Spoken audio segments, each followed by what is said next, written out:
Aquí con mi tocayo Pedro Alonso, a quien saludo como siempre con mucho entusiasmo, empezando esta semana. Buen día a todos. Tocayo.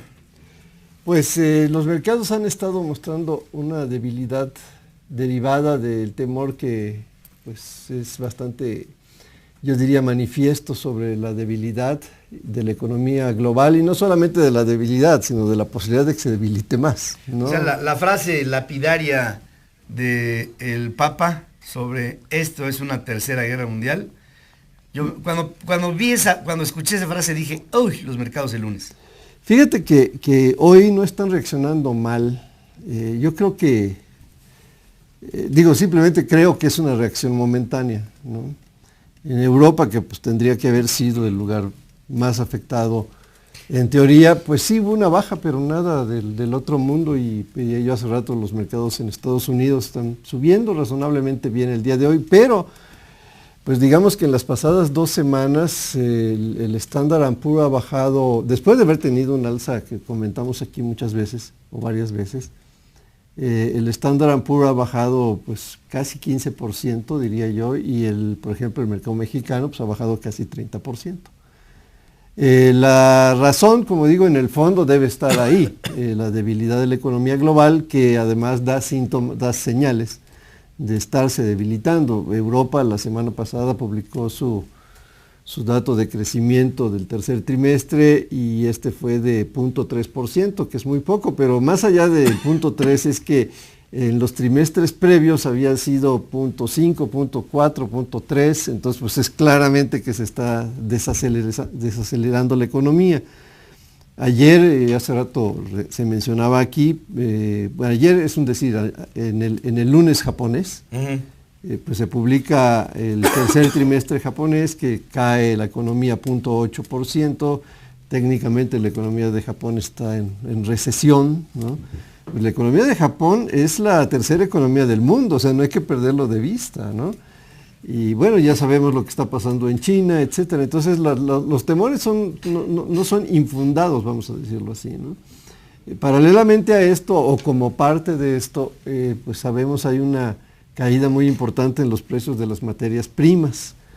El mejor ejemplo, quizá que es porque es el que más cerca tenemos, pues es el precio del petróleo, ¿no? Que el precio del petróleo hoy está otra vez, en el caso del Brent, que es el crudo marcador, pues yo diría más operado en los mercados, pues está otra vez por el rumbo de los $43. Híjole.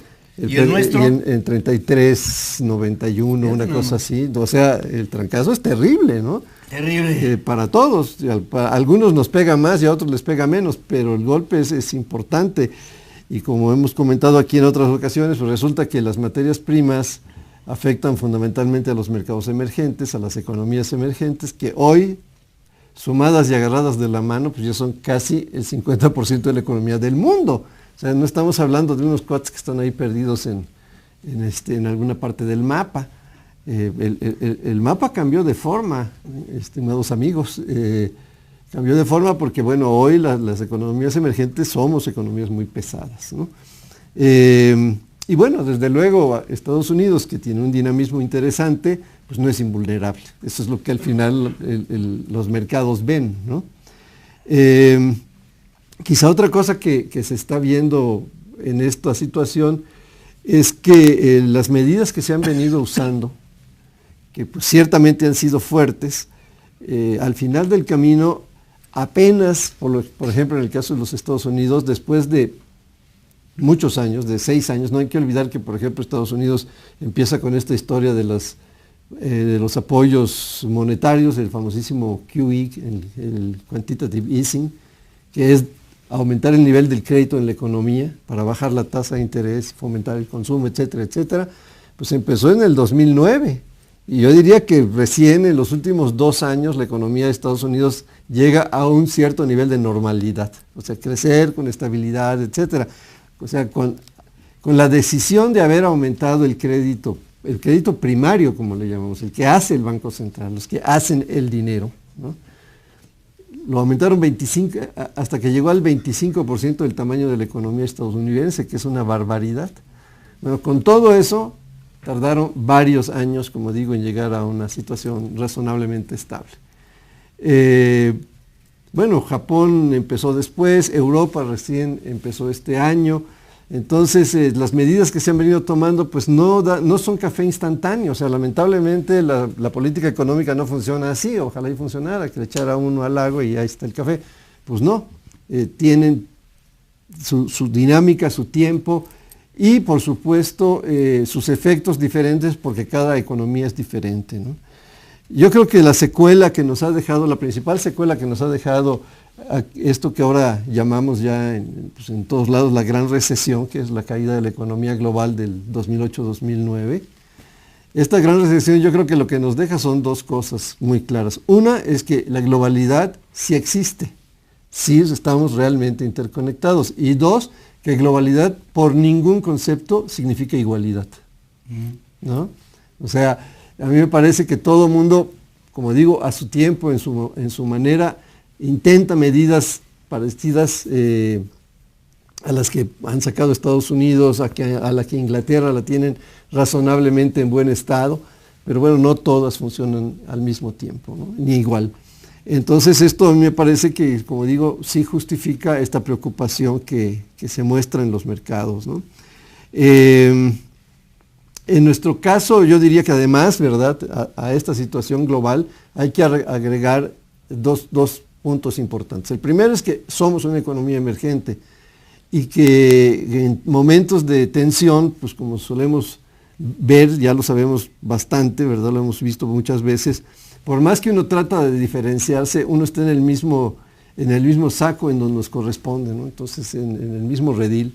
Entonces, por más que uno diga, no, nuestra economía es diferente, lo primero que el mercado piense, tú eres emergente, maestro, después vamos viendo las diferencias, ¿no?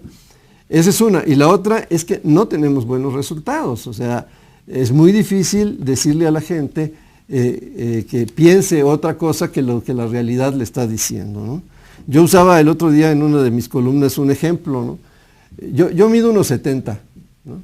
Entonces, si me paro frente a ustedes y les digo, yo mido 1,90, pues a lo mejor por buenas personas y condescendientes me van a decir, bueno, pues chance, ¿no? Pero 30 segundos después van a decir, no, tú mides 1,70, es inútil la farsa, como digo. Probablemente tratará alguien de explicarme que estoy equivocado, ¿no? Y se va a sonreír, se va a dar la vuelta, ¿no? Digamos en el mejor de los casos. Yo, necio como soy, voy a corretearlo y le voy a decir, oye, no, espérate, yo mido 1,90. Entonces el tipo se va a voltear a verme y me va a decir, híjole, yo creo que estás equivocado, y se va a echar a correr. Justificadamente, diría yo. Voy a decir, este está más loco que una cabra, ¿no? No obstante, yo vuelvo a insistir en que mido 1,90 y en ese momento mi interlocutor ya está bastante lejos y además es probable que empiece a esparcir la noticia de que yo estoy muy loco o que soy muy mentiroso o las dos cosas. Y entonces, bueno, el problema que voy a tener yo es que voy a perder rápidamente credibilidad, voy a perder confianza de los demás y bueno, pues no tiene remedio. Yo mido 1,70, aunque siga diciendo que mido 1,90, ¿no? Yo creo que eso probablemente está ocurriendo en nuestro caso también, ¿no? O sea, hemos visto una postura del gobierno que insiste en que las cosas no están mal cuando es evidente que no es así. Tampoco le hemos visto cambiar de actitud ni tomar alguna acción que digas, bueno, ahí la vamos llevando, ¿no? Están despiertos. Bueno, pues por lo mismo, si yo tengo un mismo discurso siempre y los resultados me dicen que el discurso está equivocado e insisten, pues yo les dejo de creer. Ojalá fuera yo el único que les deja de creer. Me parece que esto también lo ven los mercados internacionales, la inversión internacional también lo ve. Entonces, pues nos metemos en un problema de credibilidad, de confianza y que pronostica fracaso. Y a eso es algo a lo que personalmente pues yo tendría que correrle, ¿no? Creo que también eso es un poco lo que muestran los mercados, ¿no? Al final, pues yo diría que el único bien que ha demostrado ser un bien global, además de la información, es el capital financiero. Y el capital financiero sabemos que se mueve con gran facilidad, por eso hemos visto en las últimas semanas, no en el caso de México exclusivamente, a nivel internacional, fortalecerse otra vez al dólar, ¿no? Que de mediados de octubre para acá pues, ha subido entre 5 y 6%, digamos contra la canasta de monedas que en general se cotiza en los mercados, ¿no? Entonces, bueno, a mí me preocupa porque, en primer lugar, como dije, el discurso es el mismo, ¿no? Como que estamos muy colgados de ojalá ocurran algunas cosas que al final del camino no están en nuestras manos. Ojalá que el petróleo suba, sí, ojalá que suba, pero no está en nuestras manos. Ojalá que la economía de Estados Unidos siga creciendo, con todas las dudas que ya mencioné, porque es nuestro principal cliente. Sí, ojalá y siga creciendo, pero no está en nuestras manos controlar eso, ¿no? Entonces, bueno, pues me parece que lo que es obvio es que tendríamos que tener una mecánica que permitiera la creación de fuentes de empleo, de fuentes de riqueza a nivel doméstico. Depender tanto del sector externo, pues es un riesgo tremendo, ¿no? Y ya lo estamos viendo, ¿no? Esta semana vamos a tener en Estados Unidos un dato que me parece muy importante, que es el de la inflación. Como hemos comentado aquí, pues la inflación es cero, y por supuesto que el Banco Central debe estar muy preocupado, ¿no? Ojalá empiece a subir. Yo creo que va a empezar a subir la inflación en Estados Unidos, básicamente por una cuestión aritmética, ¿no? Como el petróleo ya no va a bajar al ritmo que bajó, digamos, de mediados del año pasado para acá, pues evidentemente, con el simple hecho de que no baje, la inflación en el petróleo es cero, ¿no? O sea, provocada por el petróleo es cero. Y como probablemente suba un poquito, pues a lo mejor vamos a tener ahí una reacción. No hay que perder de vista que el petróleo, bueno, no el petróleo, en general la energía en Estados Unidos pues ha bajado 25% en el último tramo, las gasolinas 30 y tantos %, en fin, ¿no? Pero la inflación subyacente, esa a la que le quita a uno los alimentos y la energía, es 1.8, o sea, eso pone muy en claro que lo que la inflación, la razón de que la inflación esté tan baja en Estados Unidos es el petróleo, es la energía. Como digo, eso yo creo que va a empezar a cambiar. Esta semana hay un dato al respecto, la inflación del mes de octubre, y que bueno, probablemente muestre pues un pequeño movimiento al alza, quisiera yo pensar, sobre todo viendo el comportamiento de la energía de las últimas semanas. Entonces todavía vamos a registrar una inflación muy baja, ¿no? Ese es el dato, yo diría, importante en los Estados Unidos. También la producción industrial, que sí ha venido descendiendo en su ritmo, eso también hay que hacerlo notar, ¿no?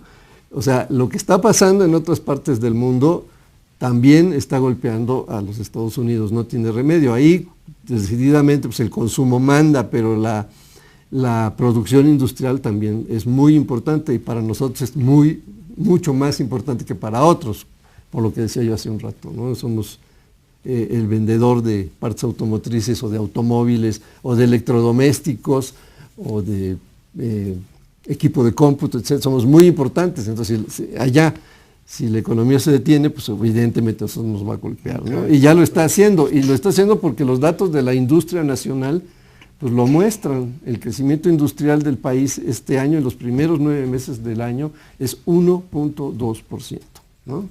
Entonces, pues sí, este dato de crecimiento industrial en Estados Unidos va a ser importante. Y aquí en México, el viernes próximo se publica el Producto Interno Bruto del tercer trimestre. No lo mencioné la semana pasada, pero creo que vale mencionarlo ahora. El INEGI desarrolló un indicador oportuno del Producto Interno. Algunos países, no todos los países lo hacen. Nuestro indicador, este nuevo indicador, se va a publicar 30 días después de cerrado el trimestre que corresponda, ¿no? Por ejemplo, en el caso nuestro, el trimestre que cerró en septiembre, el tercer trimestre del año, recibió esta nota el día 30 de octubre, a finales del mes. El crecimiento en esta ocasión es de 2.4%. En general, yo diría, la mayor parte de los países que hacen este cálculo publica en 30 días. Me parece que Singapur lo hace en 2 semanas, la verdad no sé cómo lo hagan, pero así lo hacen. Estados Unidos lo hace en 30, en fin, casi estamos en el rango, diría yo.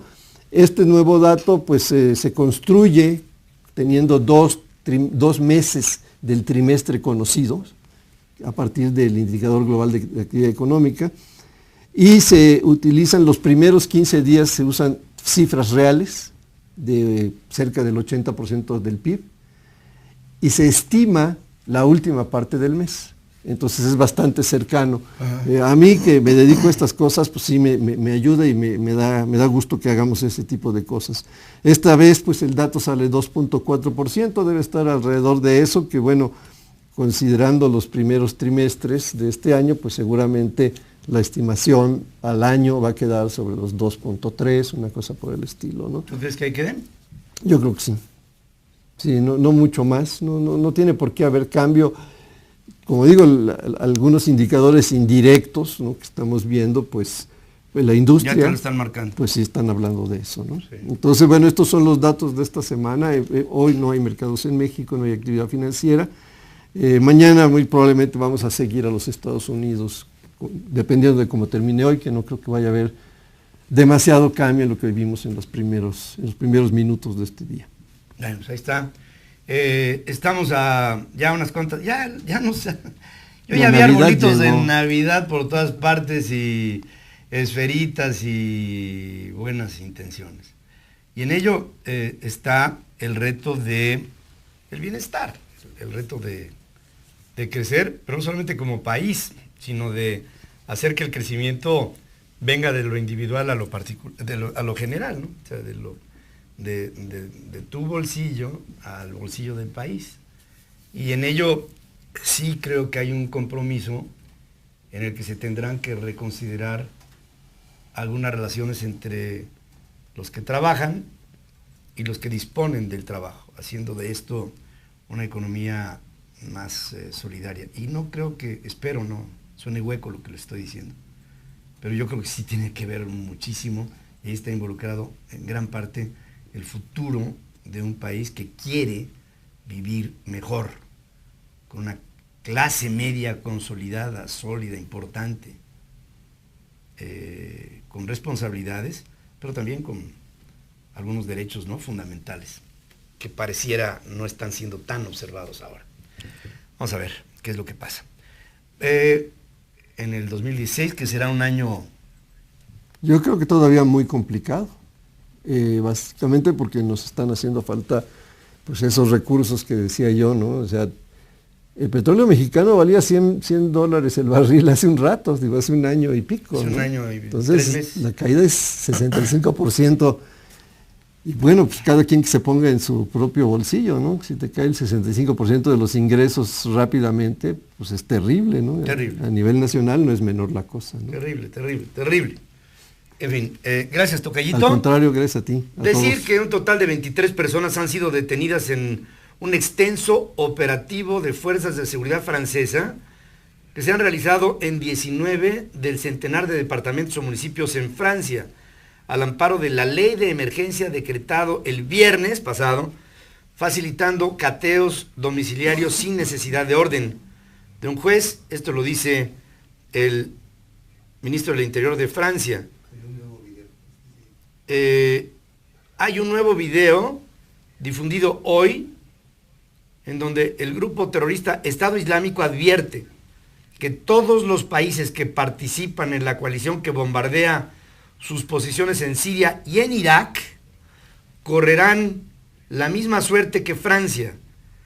Como atacamos Francia en el centro de su morada en París, así juramos atacaremos Estados Unidos en su centro en Washington, dice un hombre con turbante y uniforme militar identificado con subtítulos como Gareb el Argelino, una abierta amenaza al mundo occidental.